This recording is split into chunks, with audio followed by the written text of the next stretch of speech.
de um lado você tem as grandes potências, do outro você tem o Irã, que por sua filosofia religiosa não tem nada a perder, né? Eles vão para cima mesmo, sem nada a perder. Quem tem mais a perder são os países que estão ali aliados aos Estados Unidos. Se o Trump realmente atingir aquelas usinas do Irã, vai haver risco radiológico, né? Que vai acabar com os países ao redor do Irã, que são parceiros dos Estados Unidos. Então, se ele fizer mesmo o que ele está falando, vai acontecer isso. E possivelmente o Irã pode fazer também eliminar substâncias químicas, né, como flúor, como urânio, no Estreito de Hormuz, e aí acaba com toda aquela passagem para o mundo todo, né? Então, de qualquer forma, o Irã tem como fazer um grande agravo no mundo todo. Então, tem que se raciocinar que agora eles usaram um míssil que achavam que o Irã nem tinha, nem eles tinham declarado que tinha esse míssil que conseguiu penetrar a defesa de Israel, mostrando bem claro que ele consegue atingir onde ele quer, que ele consegue atingir outros países com aquele míssil. Está bem nítido a informação, né? Na guerra, você não ataca muitas vezes com tudo que você tem. Você simplesmente vai mostrando para o adversário os riscos que ele vai ter para te desafiar, né? Então, tipo assim, já foi ameaçado atacar uma usina. O Irã, por sua vez, tem como atacar outras usinas também de parceiros dos americanos, né? E causar um problema grave ali pro Donald Trump, né? Porque no país dele, ele tem que ter a diplomacia. Ele não é um líder que tem controle total de um país, como por exemplo na China, né? O líder tem o controle total de fazer o que quer, de poder agir da forma que quer. Ali não. Ele tem ali forças contrárias, né, que impedem dele tomar determinadas decisões, tá?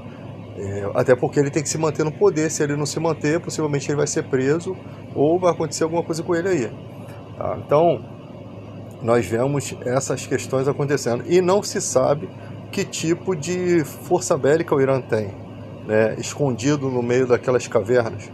Eles têm uns mini submarinos muito rápidos, né, para proteger ali o Estreito de Hormuz. Eles têm umas lanchas que são chamadas de mosquito, que elas conseguem atingir navios grandes pela dificuldade que o navio tem, né, de acertá-las. Elas são muito rápidas. Aí tem a dificuldade do mar, tem a dificuldade que esse navio, eles mandam munição para cima da embarcação, ou seja, os torpedos mandados por essas pequenas embarcações, eles têm que ser combatidos para não acertar no navio, e ali você não sabe o que faz, né? Você está num navio muito grande, né, com todo o poder bélico, mas com toda uma estrutura que dificulta, né, você lutar contra 15 mil pequenas embarcações de alta velocidade, com mísseis, com munição sendo lançada sobre o navio, com a dificuldade de ficar no mar, né, de manter uma mira, com a dificuldade de achar aquela pequena embarcação no meio daquilo tudo. Então, os pequenos, mas que você considera mais fraco, têm estratégias de guerra. Você pode ter um poderio bélico que for, há muitos fatores que impedem: economia, distância do local, pontos de reabastecimento. Tudo isso faz com que o adversário tenha alguma condição, né, estratégica de peitar determinadas forças. Então esse negócio de ficar se exibindo que tem um caça super poderoso, que tenha um submarino de alta potência, isso tudo é propaganda, né? Seria poderoso se tivesse já dominado todo o continente americano, que é o desejo do Trump.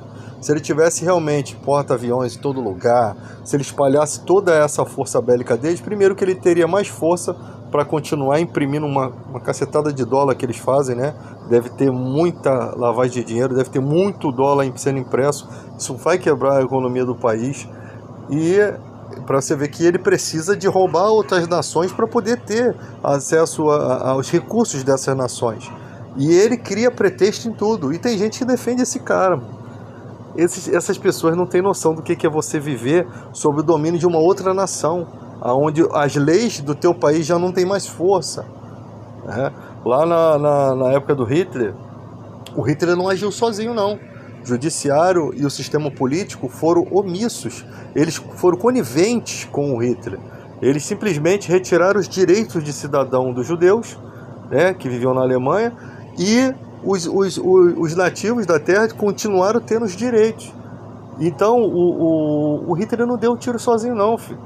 Ele fez tudo dentro da legalidade da lei, porque a lei era corrupta. A lei causou a destruição daquele povo, né? E ali, quem gosta de estudar a parte histórica, vai entender tudo isso daqui que a gente está falando. Então, o Irã no momento está segurando as tretas que esse cara quer arrumar com o Brasil. O Irã está sendo uma proteção para o Brasil, né?